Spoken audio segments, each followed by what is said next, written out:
Francois.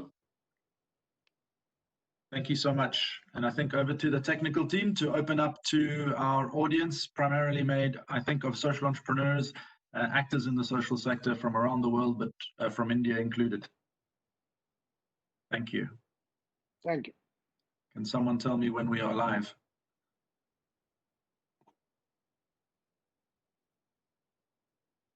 I think we are live. Wonderful. Well, thank you so much and welcome to everyone.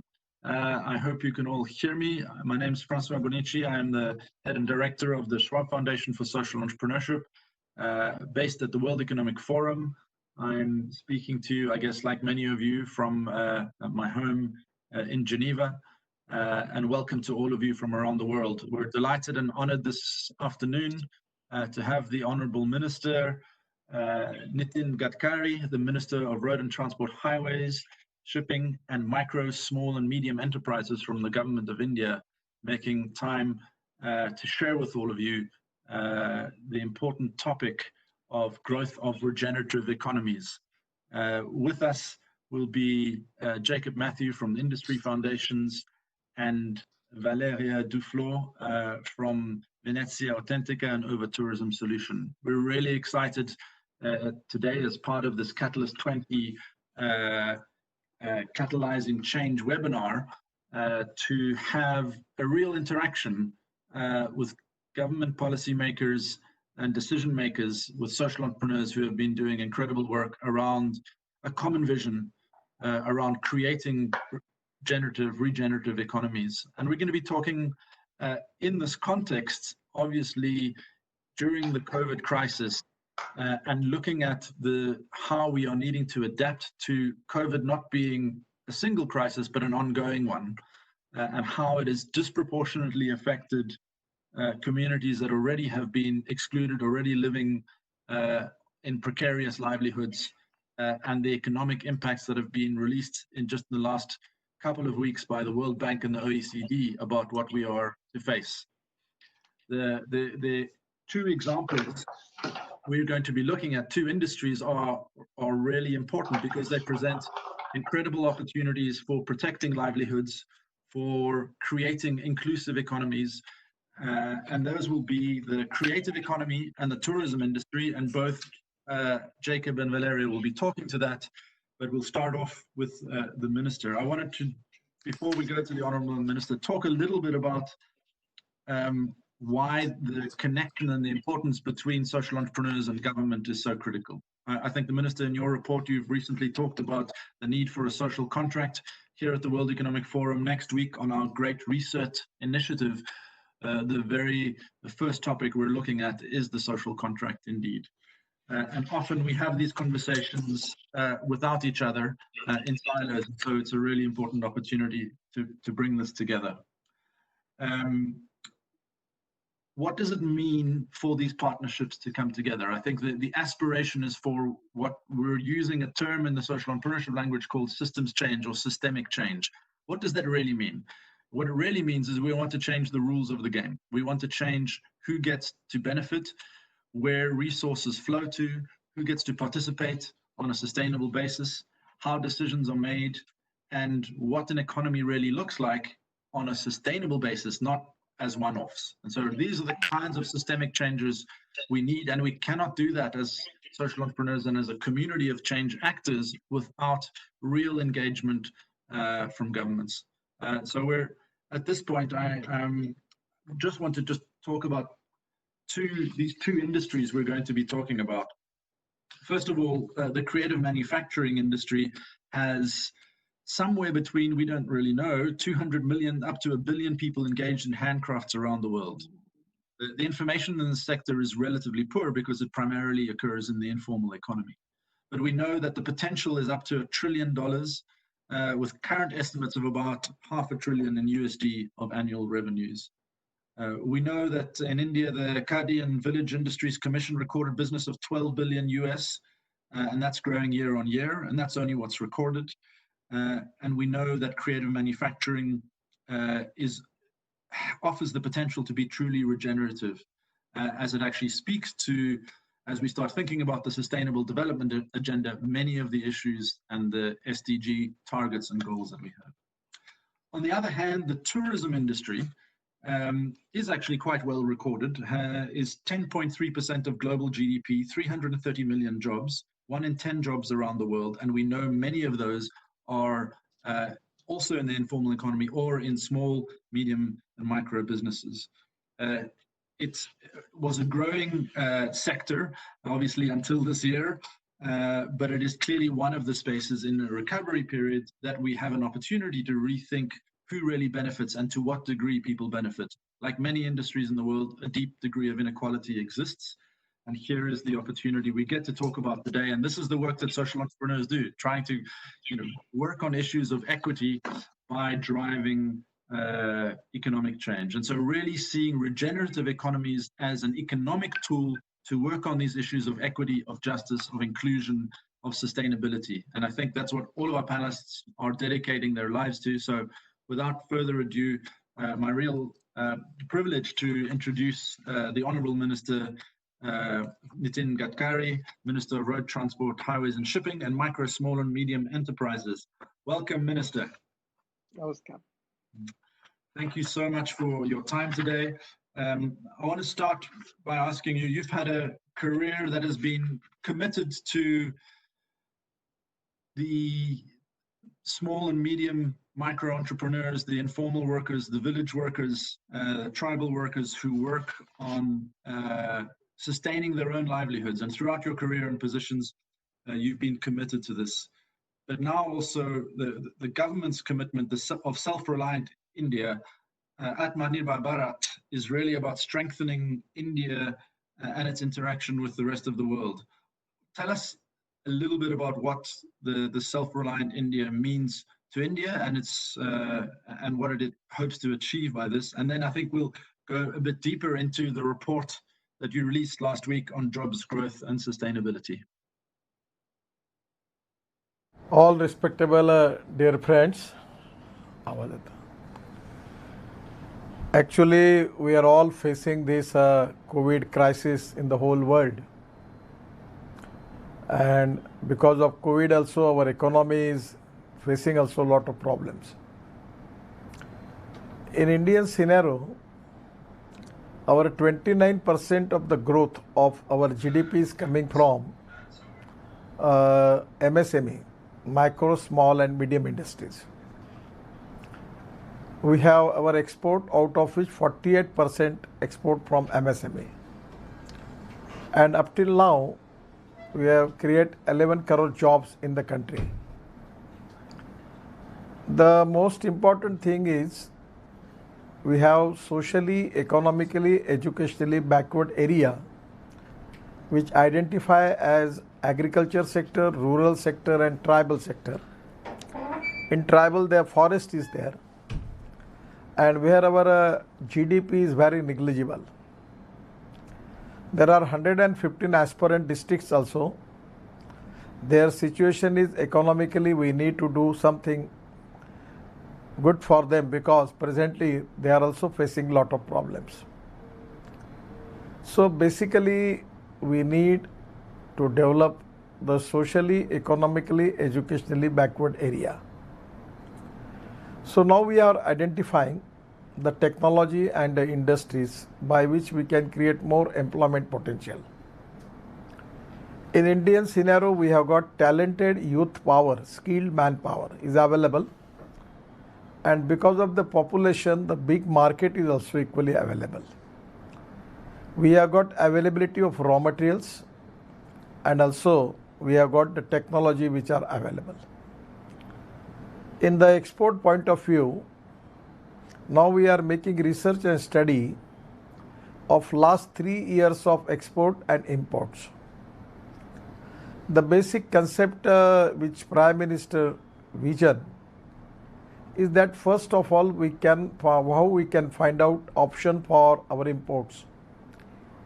The basically import substitute, cost effective, pollution free and indigenous technology where we want to use it for that.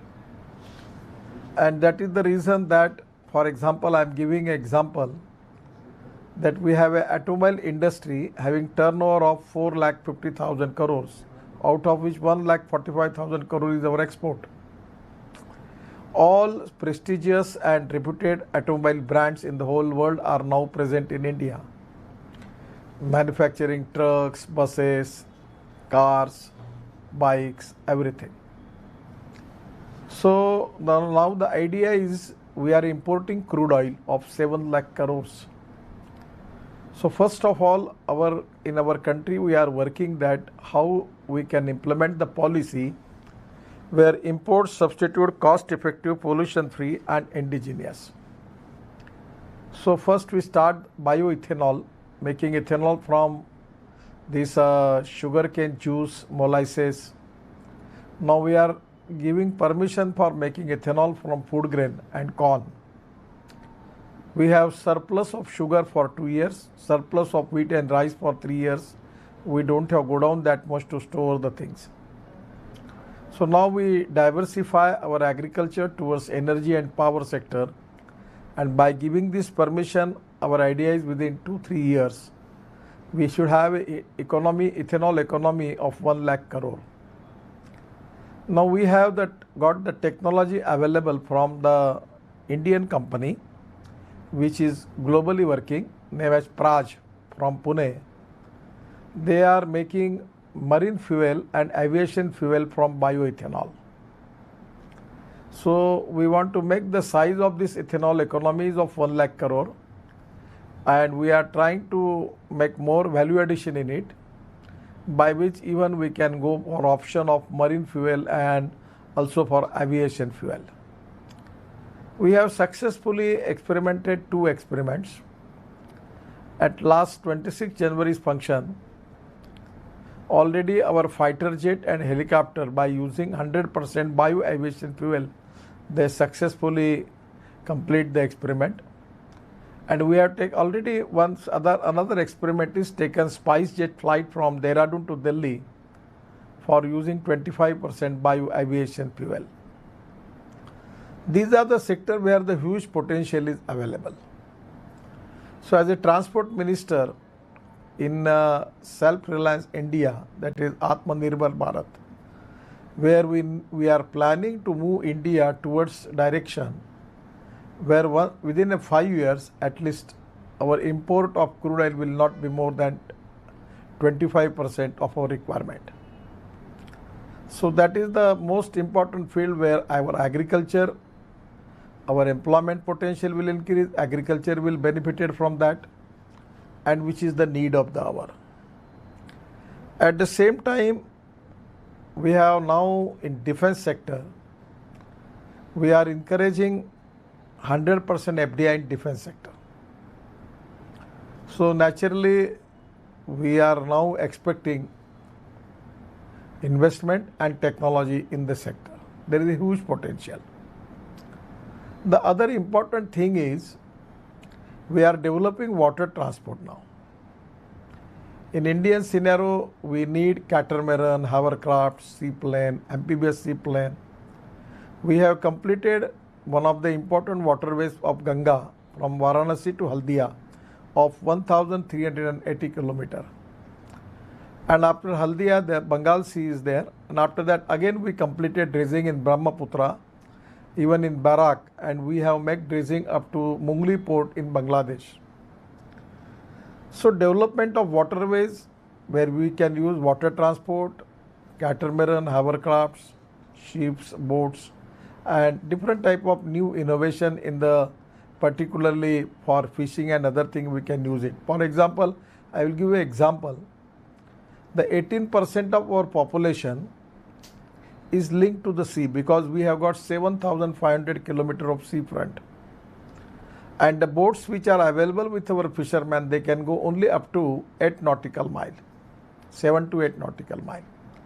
But we have invented trawlers now, where their capacity is going up to 100 nautical mile in the sea.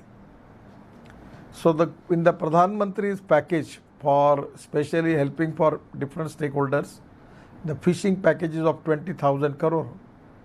So idea is to take this all fishermen, they can make we have farmer produce companies like fish produce company we can make, and 5 fishermen come together to have equity of 25 lakh crore. They will get 1 crore loan from the government, and there is a ice factory and everything. The new technology is there. They can go up to 100 nautical mile, which is going to increase our productivity by 6 to 7 times. There will be processing industry, there will be packaging industry, there will be great export also. So present size of our blue economy is 1 lakh crore, where we are expecting within 5 years we can make the size of 5 lakh crores. So here is the huge potential by which we can strengthen our rural backward area. At the same time, we are working on honey, handloom, handicrafts. Last year up to the March end, our village industry turnover was 88,000 crore. We are making khadi denim. We have solar charkha. Now idea is giving solar charkha to 10 lakh ladies, those who can operate solar charkha from their house with a solar energy, and they can make thread from that and supply to the textile mill. So that is the scheme where we are now working on it. We are now also working on honey biscuit, honey ice cream, and also a lot of new innovation. In dairy sector also we are self-sufficient. We have got tremendous capacity we have now.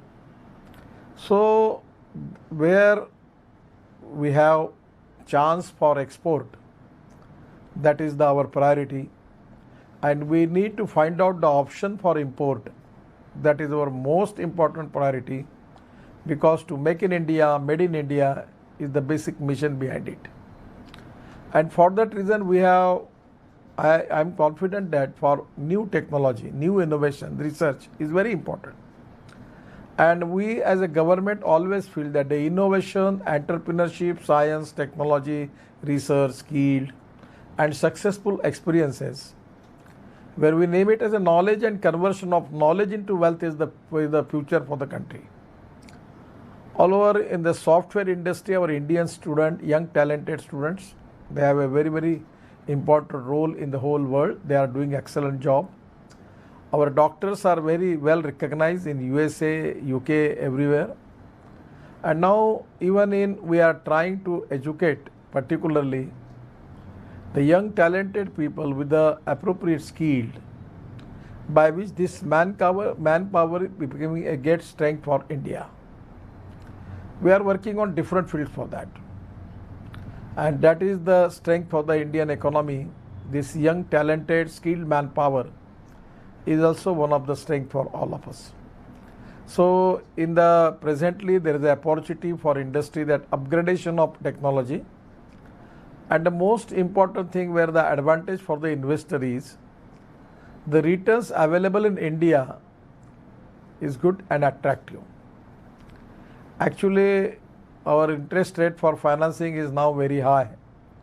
It comes to 8 to 9%, somewhere it is 10%. So in NBFCs, non-banking financial institutions, banks, there is a huge opportunity for investment. Now our idea is, in this package, the Prime Minister has already declared that we are making this MSME, the small scale industries. Now we want to go now we are giving them chance to go enter into the capital market. The insurance economy, pension economy and stock exchange economy, as comparing with the foreign countries, India has got huge potential, which we are not exploiting. Now this is the time that we are giving higher priority for that. So the MSME, they will get investment from foreign investors also, and that can be a great boost to them, and they will get good returns from that. Our MSME is very competent, and they have already good track record for export, and their cost is very effective, their quality is good. So there is a huge potential for them. At the same time, the most important thing for our country is that we have water, power, transport and communication. We are in a good position. As a road sector, where I am working, when I taken charge as a minister, it was 2 kilometers per day. It is now 30 kilometers per day. We have at least 2 lakh kilometer of national highway, which is the highest length, and now we are already in position to making of 22 green express highway. So for this year, within 2 years, our idea is to at least awarded work more than 15 lakh crore in Bharatmala. There are 22 green express highway. One is between Mumbai to Delhi. That highway is from the price of the one highway is of 1 lakh crore, and it is going through the backward and tribal area of Haryana, Rajasthan, Maharashtra, Gujarat and Madhya Pradesh. So already we have saved 16,000 crore on land acquisition. The land acquisition cost is very cheaper because it is going through a backward and tribal area of India. It starts from Sona near Gurgaon, going to Alwar, Sawai Madhopur, then going to Jhabua, Ratlam, going to Vadodara to Mumbai. So this highway is going to reduce distance between Mumbai to Delhi by 220 km as compared with the present alignment Delhi, Ahmedabad, Surat, Vadodara, Mumbai. So the now idea is to make smart cities, smart villages, industrial clusters, logistic parks, roadside amenities, and we are trying to make 2,000 petrol pump also.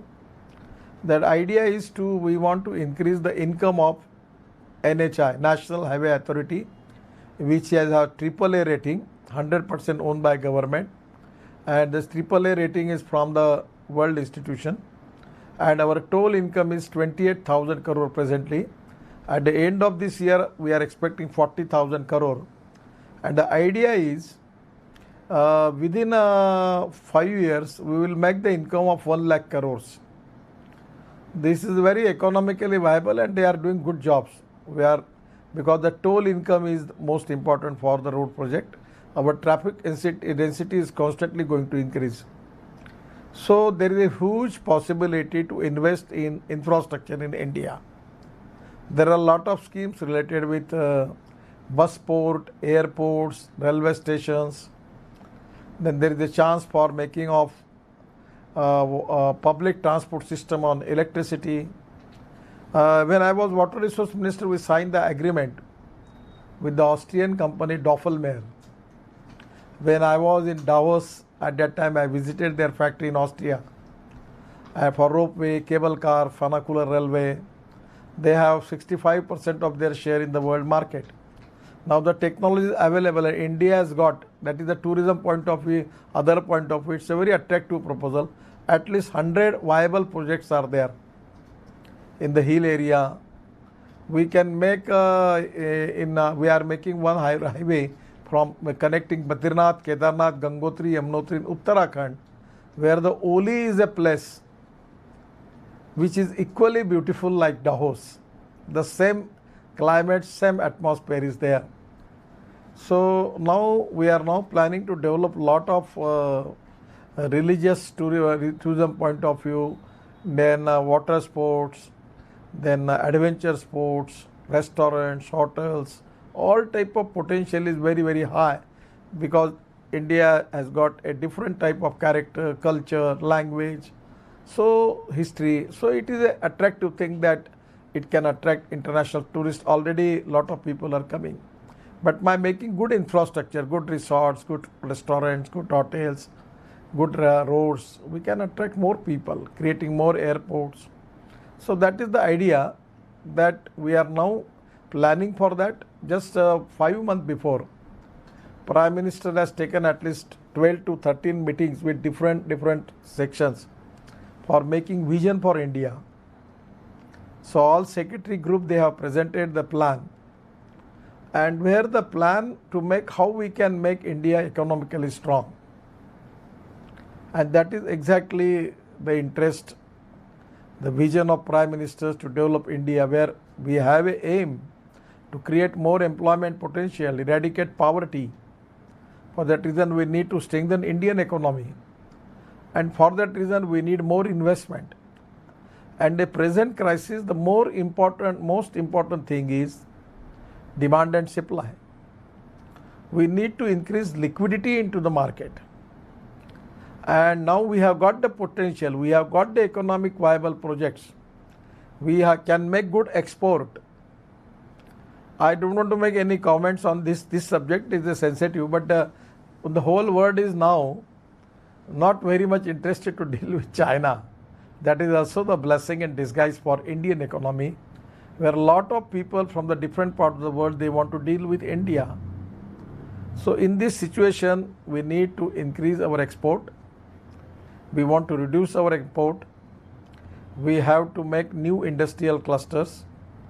We need to take competitive economics, that point of view. We need to reduce the logistic cost, construction, the production cost, power cost, labor cost. We are all working on that. Already we are working. In ease of business, the World Bank has already given a higher number to India. There are a lot of improvements already we have implemented, and I feel that it is a continuous process.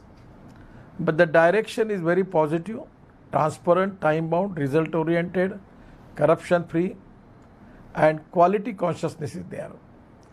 The people are now understand that 101% good quality, delivery on time is punctuality, and good packaging. These are the three important things for the exports. Now they are professionally manage the thing. So I feel that India has got a huge potential, and Indian economy is the fastest growing economy in the world. But present this COVID crisis, also it creates a lot of problem. We are facing problem. And I feel that the best way is to, if we can go into the details sector by sector, and already we have the plan for next 20 years, 25 years for that sectors. On the basis of that can be easily elaborate the vision of Prime Minister. To make India self-reliant, to make India making more exports and reduce the imports, to create job opportunity to all the stakeholders, and there will be a decentralization of industry, decentralization of wealth, not only up to Mumbai, Kolkata, Delhi, Chennai, Bangalore, but where we need to go into the details up to the village level. The village industry's turnover is 88,000 crore last year, but now my plan is within 2 years I want to make it 5 lakh crore.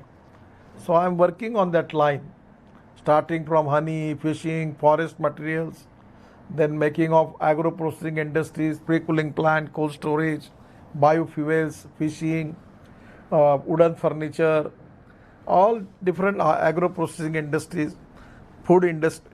We are now planning that how we can already things are moving very fast to create more jobs, because jobs, growth and sustainability. Three things are equally important. But at the same time, ecology and environment is also important. We need to work on electric vehicles, ethanol, methanol, biodiesel, bio-CNG, electric, LNG. Then we are working on hydrogen fuel cell also. So everywhere there is a progress. The Indian industry, Indian engineers are very competent, and they are doing excellent jobs to make India strong, to increase export, creating more opportunity for job potential, at the same time to eradicate the poverty by getting strong economy, and it will be a self-dependent, self-reliant, and 100% export oriented. That is the idea. And here not only export from big cities or our ports are in a very, very good position. We have doubled the capacity of the port, 12 major ports. I am giving a small example. Last 5 years previously, I was Minister for Port and Shipping. Our all 12 major port with Indian government all in good profit. And our profit is 7,000 crore.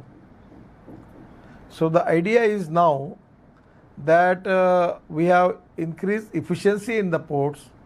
So the now ports productivity is increased and their efficiency is double now. As far as international standards are concerned, our ports are now just reaching to the mark of that level. So everywhere there is a transformation.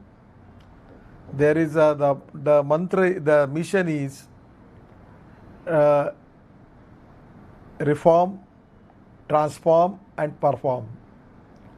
So that is the mission behind all these things, and I am confident that present we are facing challenges, but 100% we are in the fast track. We will develop this economy of taking advantage also for getting more export, and at the same time now we are open for investment, foreign investment for new technology also, and where the new technology is some the investors are ready to come to India, we are definitely giving them special treatment, giving them special policy.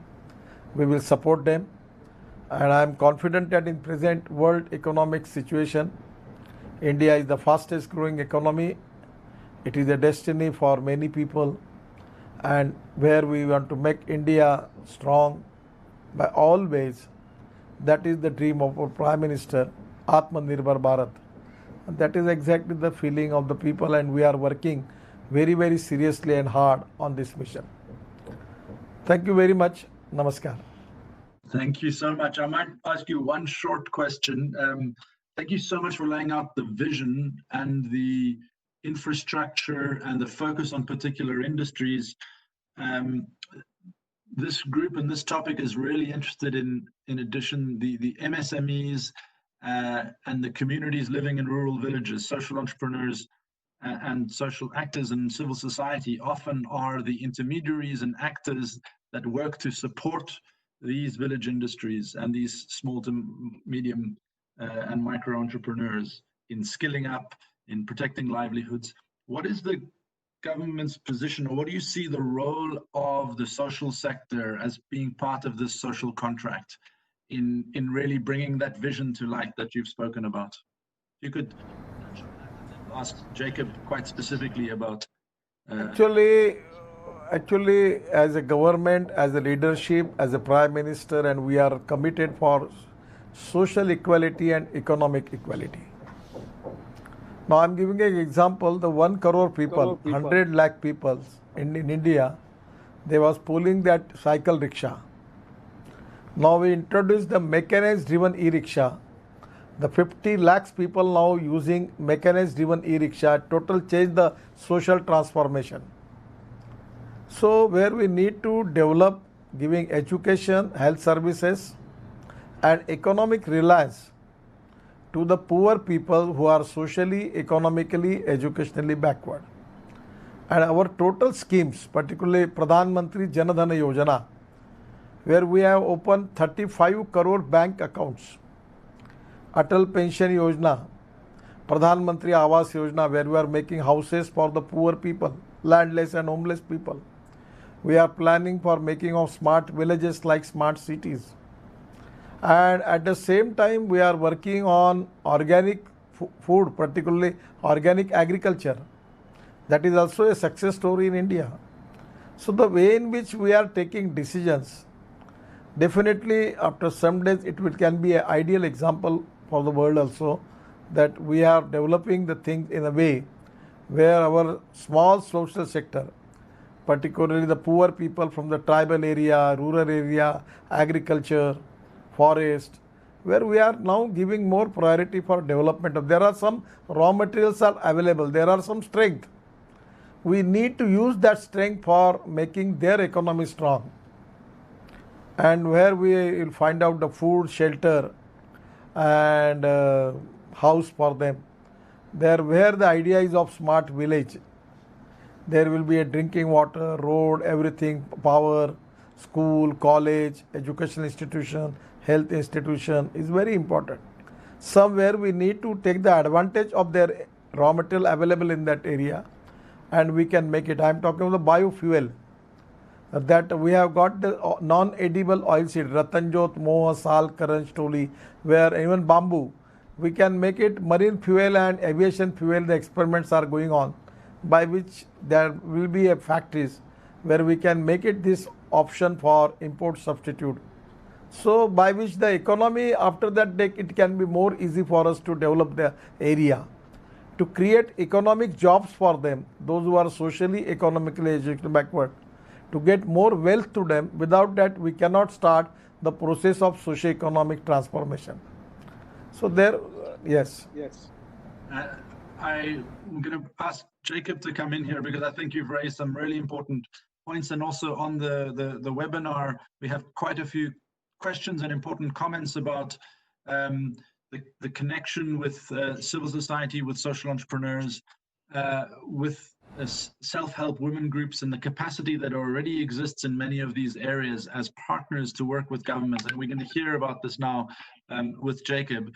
But there was also a comment, particularly on a focus on crafts and textiles and particular policies around that. But Jacob, I'm going to ask you to come in here, introduce yourself, please, and Industry Foundation, and tell us a little bit about the creative industries, creative manufacturing, and how you might respond to the vision that has been set out by the Honourable Minister's government, and how you work in realizing that vision. To start off, I would actually request the minister to bring his magic to the MSME and the craft sector as well. You have actually increased the rate of roads being built in India by 15x. My request is that you bring that same implementation capability to grow the what we call the creative manufacturing sector.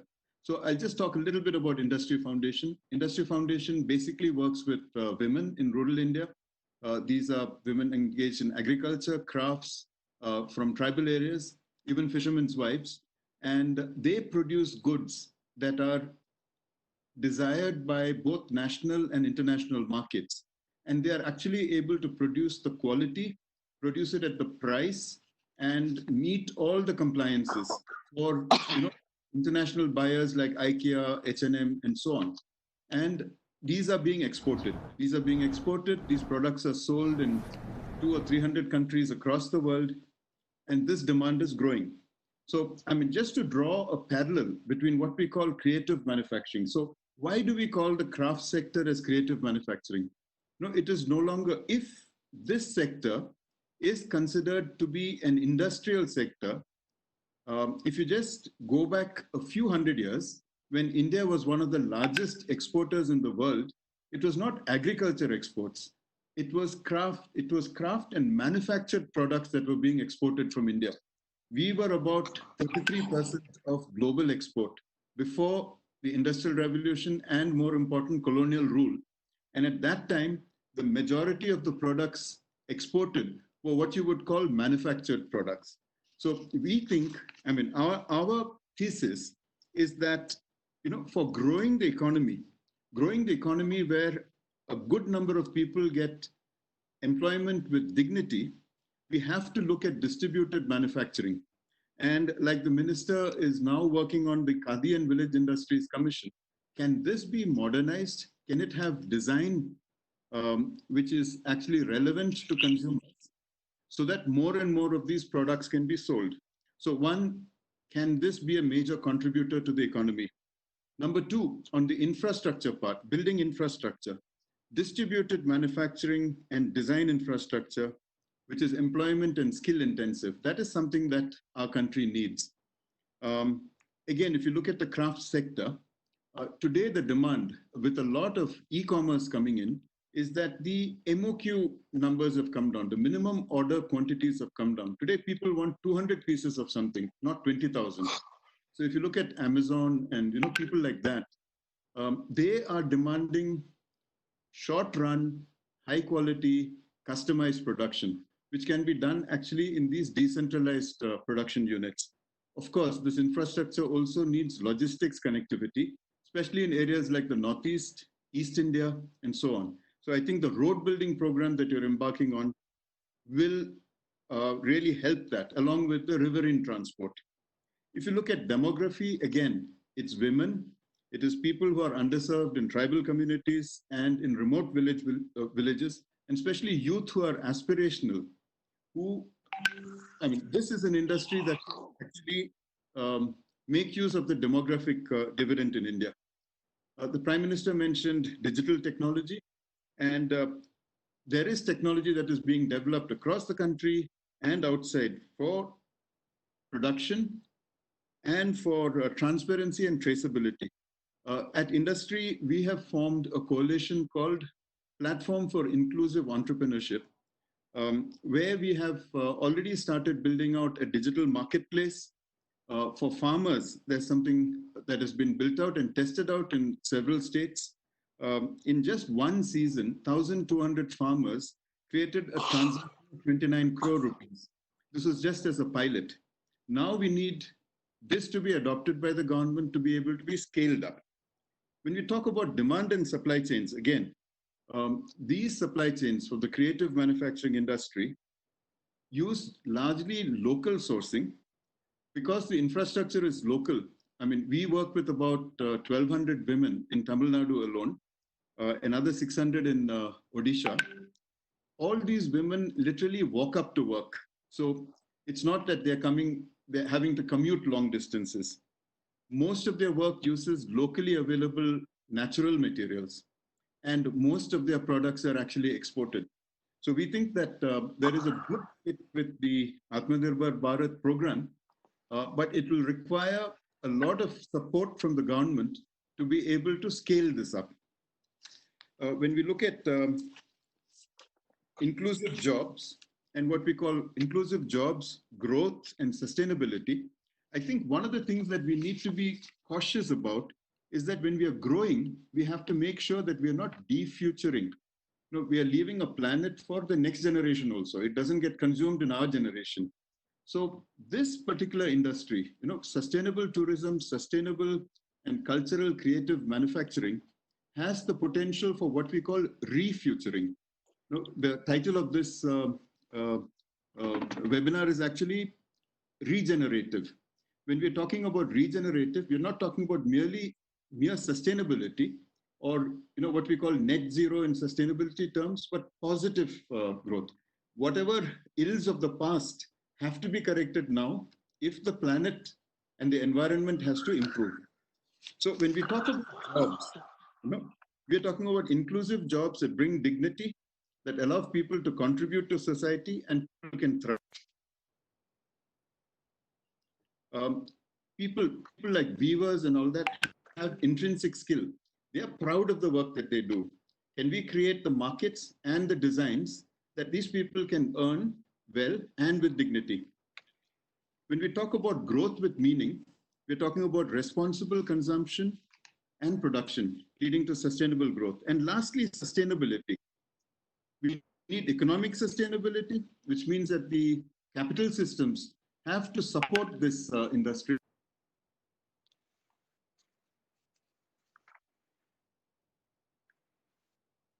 I quit now. We've just lost you for a minute. You're not still with us, but I think some of the aspects that Jacob was talking about is echoed very much by the almost 200 people on listening to this webinar, working on textile industry and really interested in the. There you are, Jacob. I was just saying that many people on the chat are talking about both the sustainability, ecotourism, and eco manufacturing aspects. So you were starting to talk about the refuturing, but also that is an important piece of thinking about how we build regenerative economies. Jacob, if I can give you another minute or two to wrap up, and then I'd love to also speak to Valeria about the tourism sector and how we might recover from this period. Yeah, and I think one of many chats that we are seeing also is that what could the government's role be here, especially in a leadership role of what we call massive collaboration between what in Indian terms we call Sarkar, Samaj and Bazaar. Sarkar being the government, Bazaar being the market forces and the market players, and Samaj being the civil and people society, as it were. The Honorable Minister is actually very well known for the PPPs, the public-private partnerships that he engaged for building the highways at the speed that he did. But now perhaps we need to look at a PPPP, which is public, private, and people partnerships, the civil society partnerships, for being able to do these regenerative business economies. I think I'll just offer a segue. The minister talked about how transportation, especially riverine transportation, and the hill transportation that he has created can actually go a long way in tourism. And perhaps, Valeria can talk a little bit about tourism now.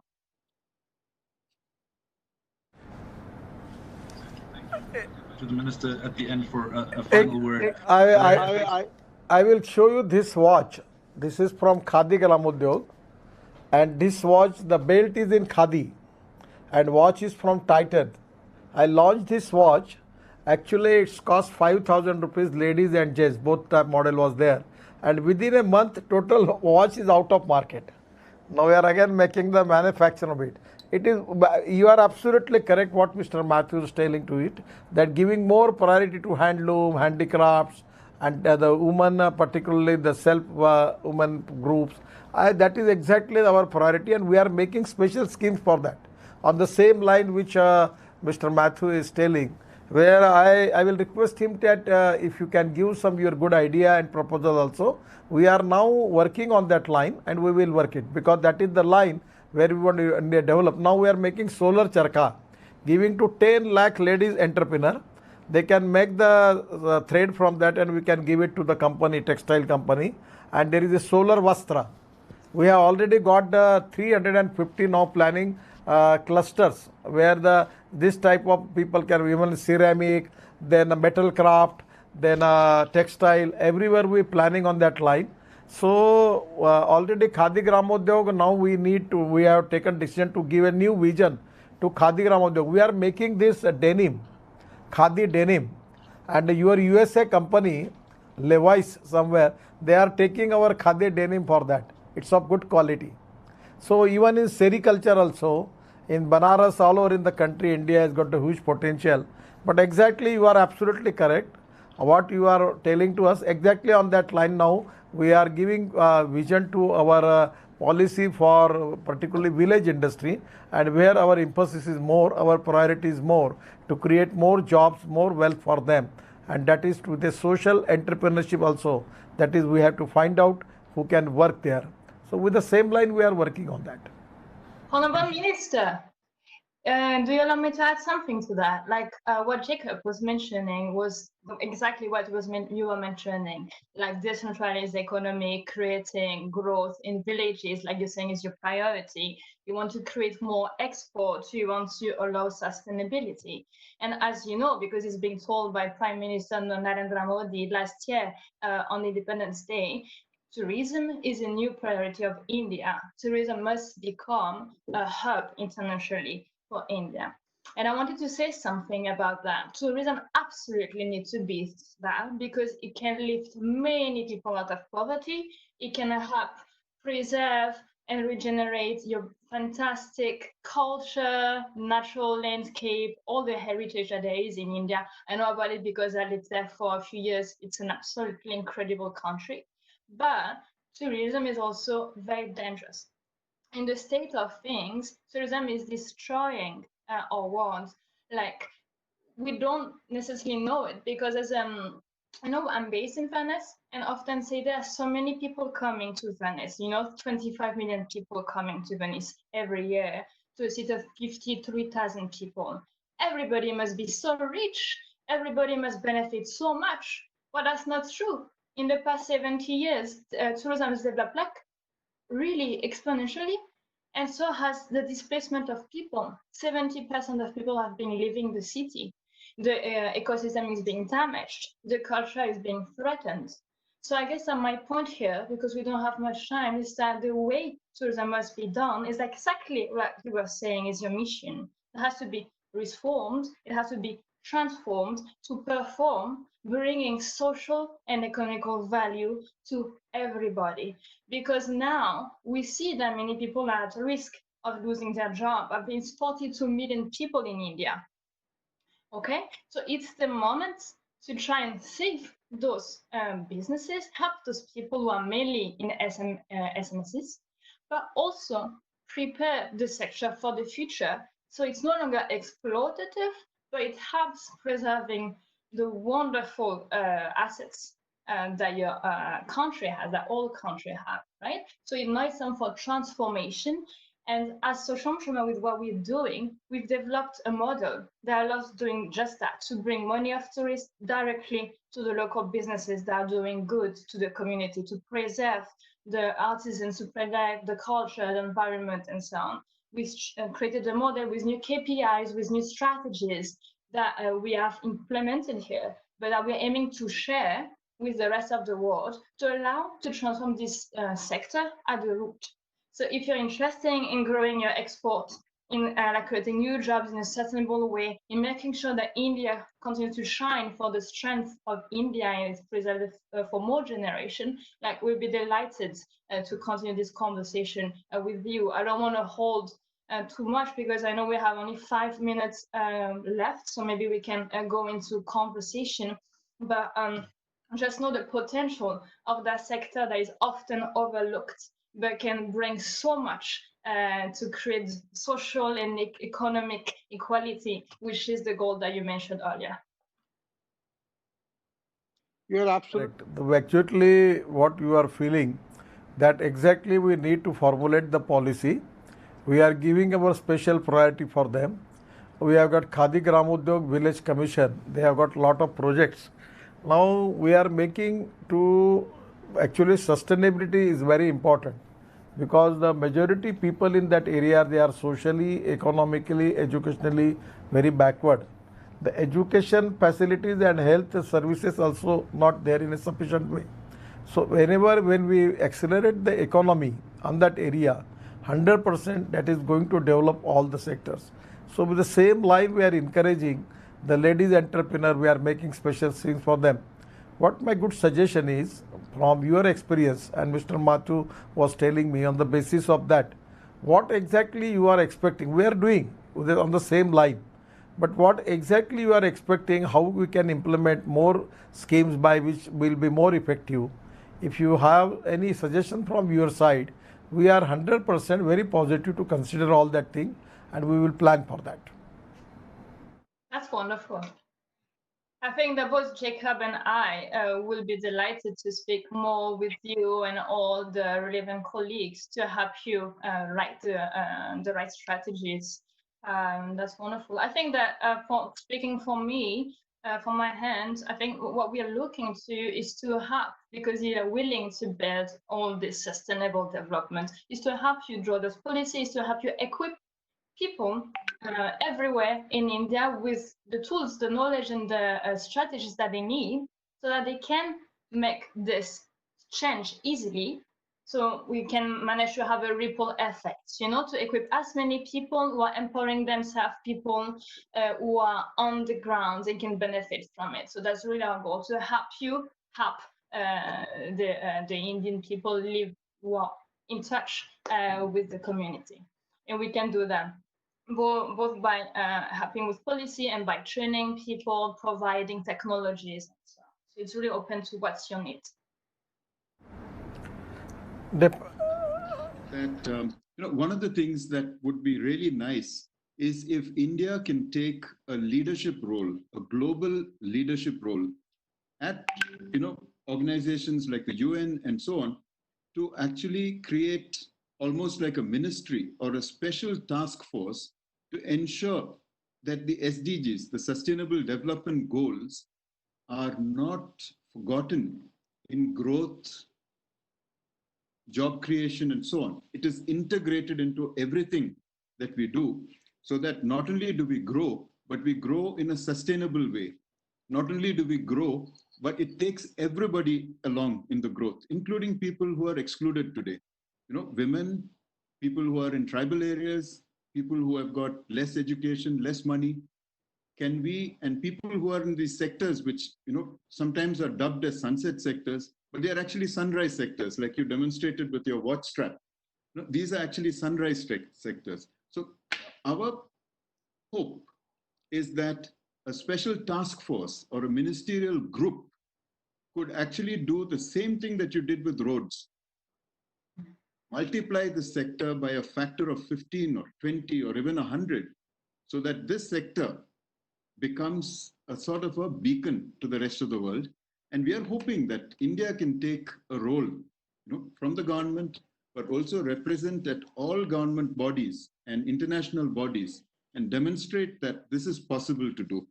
And I think your government and people such as you have the capability to pull this off. And we are all there to support this, with everything that we can do. And actually, if you look at all the participants and the questions that they're asking, it is all moving towards this. So, Mantriji, if you have the ambition to do this, there is a whole lot of people here who will support you. 100%. Your cooperation, your suggestions, and we will arrange a meeting with my secretary and my official team. And what your suggestions you are giving to the government on that line, we will definitely plan the policy.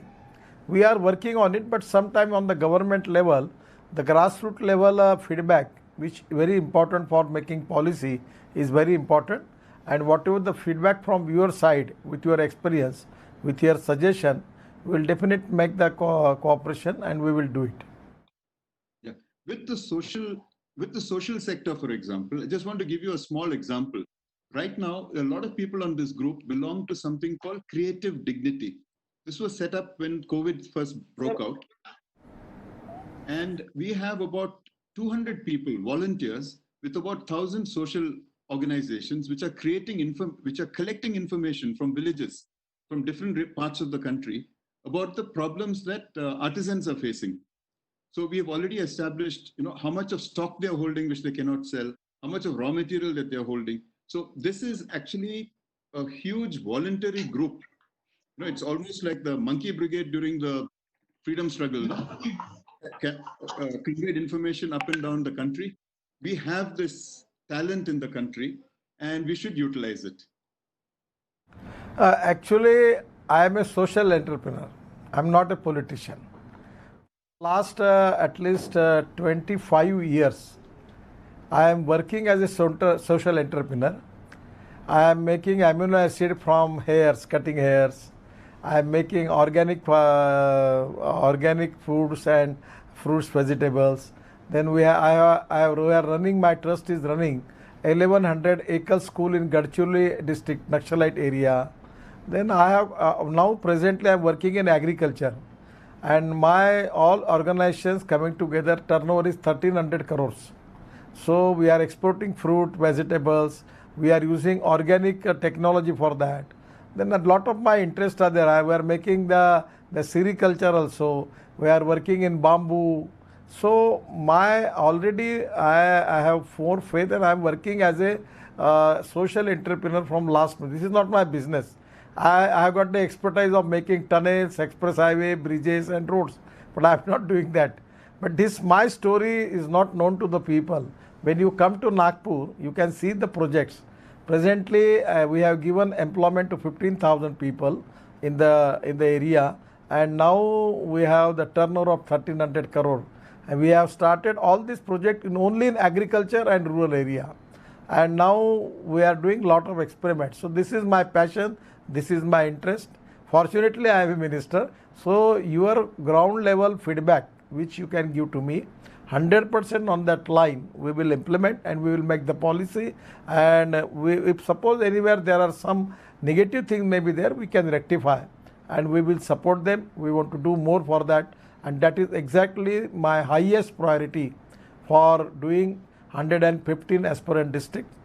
Agriculture, rural and tribal is ultimately, this is my highest priority for giving these people to good sustainable and good economic life. That is exactly a mission for me, where I am more interested to work for that. And we will take all your suggestions and we will seriously think on that line. Thank you so much, Honorable Minister, and thank you to Jacob and Valeria. This has been, as a concept, we wanted to talk about social entrepreneur and government partnerships. What we've seen is it actually happening on this call, which is incredible, and the solidarity between the social entrepreneur community coming from a place 20 years ago saying we're doing things because government are not, to actually saying we're prepared to help in whatever way we can as a collective, I think is important. And to hear the minister talk in solidarity, connecting personally with social entrepreneurs is very powerful. The fact that we've already got a meeting and perhaps a special task force happening with your ministry, I think is a very exciting, concrete next step as well. And Jacob, between you and the Catalyzing Change campaign and Catalyst 2030 can help to pull together the right people for that. And on the tourism front, we didn't even get into it, but I think one of the points to note that also came from Supriya from UNDP on the chat is mindful that we're still in the middle and will be in the middle of a COVID crisis for some time. And these sectors will be very hard hit. And that your work to be intentional about the rebuilding and the opportunity of rebuilding, but also protecting livelihoods that exist is critical. So I wanted to thank everyone now. We're a little bit over time, so we're going to wrap up. Honourable Minister, for your precious time. Also to Jacob, Valeria, and the whole team that have put this together. Thank you so much. It's been really important, instructive, and this will be part of an ongoing set of questions and themes around how governments and social entrepreneurs can work together because of the work social entrepreneurs have done in exploring how the models can actually work. We've got proof, we've got the social R&D that these models can work. And now that we're into a space where governments are open and we have leadership in certain ministries around the world to do this, this is exactly what we need to apply our minds to working together. Thank you all. And from our side, wrapping up and wishing you all safety wherever you are. Thank you. Thank you. Namaskar. Thank you. आता काय